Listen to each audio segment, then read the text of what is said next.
Praise the Lord. ഒരിക്കലൊരു പ്രാർത്ഥനാ മനുഷ്യനോട് ഒരാൾ ഇപ്രകാരം ചോദിച്ചു, നിങ്ങൾ എല്ലാ ദിവസവും മുടങ്ങാതെ സ്ഥിരമായി പ്രാർത്ഥിക്കുന്നത് കൊണ്ട് നിങ്ങൾ നിങ്ങളുടെ ജീവിതത്തിൽ എന്താണ് നേടിയെടുത്തിട്ടുള്ളത്? എന്ത് നേട്ടമാണ് നിങ്ങൾക്കുണ്ടായിട്ടുള്ളത്?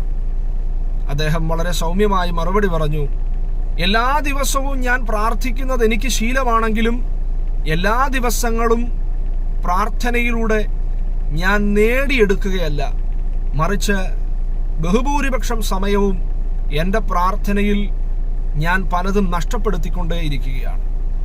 മറുപടി കേട്ട അദ്ദേഹം ആശ്ചര്യത്തോടെ ആ വാക്കുകൾ ശ്രദ്ധ വെച്ച് കേട്ടു.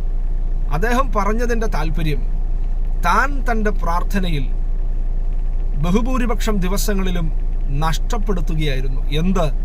തന്നിലുള്ള ക്രിസ്തുവിൻ്റെ സ്വഭാവത്തിന് അനുരൂപപ്പെടാത്ത, ചേരാത്ത പല സ്വഭാവങ്ങളും പ്രാർത്ഥനയിലൂടെ തന്നെ വിട്ടുപോയിക്കൊണ്ടേയിരിക്കുകയായിരുന്നു.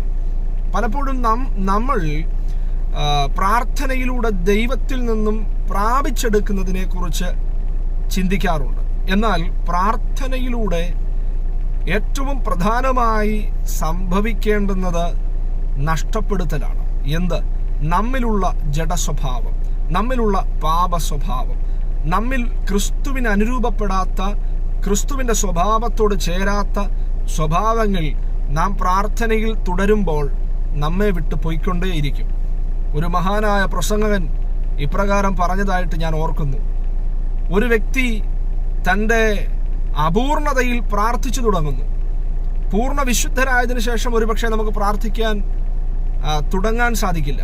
എന്നാൽ ആ മനുഷ്യൻ പറഞ്ഞത്, ഒരു മനുഷ്യൻ പ്രാർത്ഥിച്ചു തുടങ്ങിയാൽ ഒന്നുകിൽ അവനിലുള്ള പാപസ്വഭാവങ്ങൾ, ക്രിസ്തുവിൻ്റെ സ്വഭാവത്തോട് ചേരാത്ത സ്വഭാവങ്ങൾ ഈ പ്രാർത്ഥനയിൽ തുടർന്നു പോയിക്കൊണ്ടിരിക്കുമ്പോൾ അവനെ വിട്ടുപോയിക്കൊണ്ടേയിരിക്കും കാലത്തിൻ്റെ പോക്കിൽ.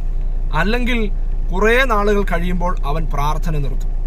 ഒന്നുകിൽ ഇവൻ പ്രാർത്ഥനയിൽ തുടരുമ്പോൾ ഇവനിലുള്ള പാപസ്വഭാവങ്ങൾ ഇവനെ വിട്ടുപോകും, അല്ലെങ്കിൽ ഈ പ്രാർത്ഥനാ ജീവിതം ഇവനെ വിട്ടുപോകും.